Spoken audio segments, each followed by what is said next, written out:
or he's not afraid of death. I want to take just a little bit of a side here and look at this one little phrase he said. He said about those people walking in the light or the darkness. Look at verse 9. It says, "Are there not 12 hours of daylight? A man who walks by day will not stumble, for he sees by this world light. It's when he walks by night that he stumbles, for he has no light." Jesus says, listen. He says, listen, we've got this thing that we're faced with is the potential of death, the possibility of death. But I am not willing to walk around in the darkness in fear and worry. I'm just going to do the next thing I want to do, the next thing I need to do, the next thing I should do. It's time for me to go see Lazarus. You'll find out in just a little bit why it's so important that he goes now. But he says, I am going there. Nothing's going to keep me. I'm not going to hide in the darkness. I am going to walk in the light because I'm on a mission and it doesn't matter to me who might oppose me. This is the word of a man who is brave. This is the word of a man who does not fear any death. And the conclusion that we have to draw is that he does not fear death either for himself or for others. He didn't fear death for Lazarus. We fear death for our loved ones. But he didn't fear death for Lazarus. He didn't fear his own death. There's got to be something inside this guy that sets him apart from all the rest of us. Because I'm afraid of all kinds of death, both those around me and myself. I'll admit it. Let's read a little further. 17 through 37. On his arrival, Jesus found that Lazarus had already been in the tomb for 4 days. Bethany was less than 2 miles from Jerusalem, and many Jews had come to Martha and Mary to comfort them in the loss of their brother. When Martha heard that Jesus was coming, she went out to greet him, but Mary stayed at home. "Lord," Martha said to Jesus, "if you had been here, my brother would not have died.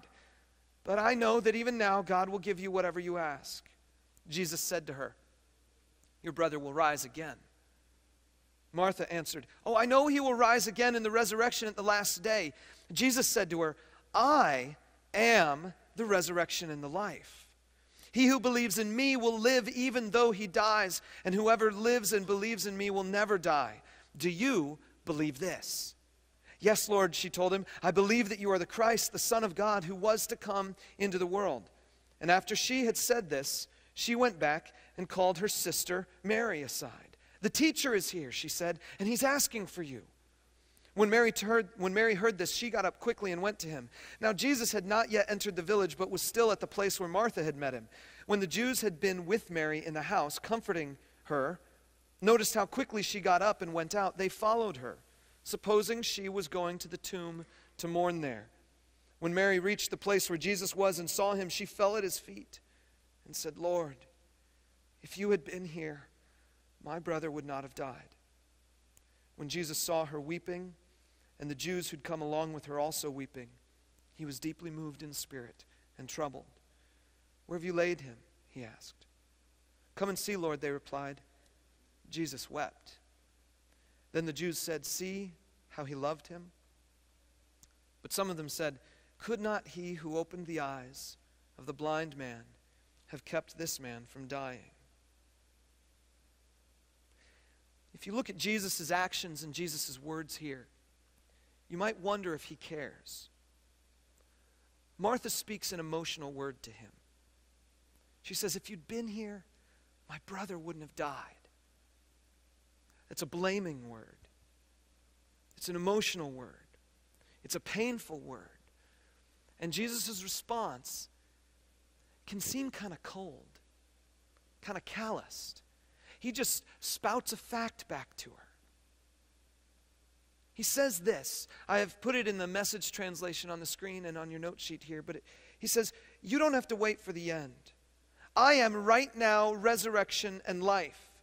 The one who believes in me, even though he or she dies, will live. And everyone who lives believing in me does not ultimately die at all. Do you believe this?"